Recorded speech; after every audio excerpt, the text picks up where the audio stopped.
ரீஹோம் ரீஹோம் திருமால்பாடி ஸ்ரீ ரங்கநாதர் கோவிலில் கோபுரம், ராஜகோபுரத்தின் கீழே கல் கட்டிடங்கள் எல்லாம் ஒரு காலத்தில் சுண்ணாம்பு எமல்ஷன் புகையெல்லாம் வாட்டர் எமல்ஷன் அடிக்கப்பட்டிருந்தது. அதையெல்லாம் இப்பொழுது வருகின்ற சபரோஷண காலத்தில் சுத்தமாக இருக்க வேண்டும் என்பதற்காக ரிமூவ் செய்யப்பட்டு அழகாக பழைய காலத்து கோவிலில் கற்கள் எல்லாம் எவ்வாறு இருக்கும் அதே போல இக்கோவிலுடைய உள் வேலைகள், திண்ணை,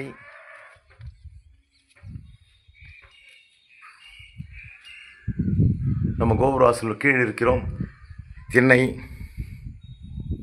எல்லாம் சுத்தம் செய்யப்பட்டுள்ளதை நீங்கள் பார்த்தா கல் வாசற்படி, தலை வாசற்படி நல்ல பூ வேலைப்பாடோடு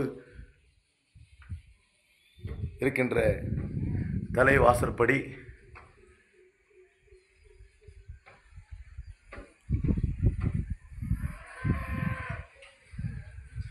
உள்ளே இந்த டேங்க் மாதிரி இருக்குது பார்த்தீங்களா, இதில் தான் மணல் ஃபில்டர் ஆகி கம்ப்ரெஷர், ஏர் கம்ப்ரெஷர் வழியாக நமக்கு கம்ப்ரெஸில் ஓஸ் வழியாக அடித்து இந்த பெயிண்ட்லாம் ரிமூவ், மணலும் ஏரும் கலந்து ரிமூவ் பண்ணுது.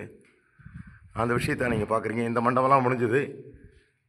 நாளைக்கு பெருமாள் சன்னதியின் உள்ளே செல்வதற்கு தாயார் சன்னதி உள்ளே சென்று அடிக்கிச்சா கிட்டத்தட்ட இந்த கோவிலுடைய மொத்த பெயிண்ட் ரிமூவ் எல்லாம் முடிஞ்சிடும்.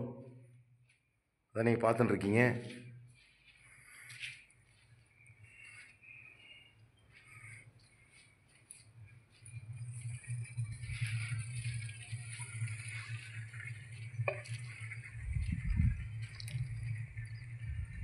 ஓம் நமோ நாராயணாய.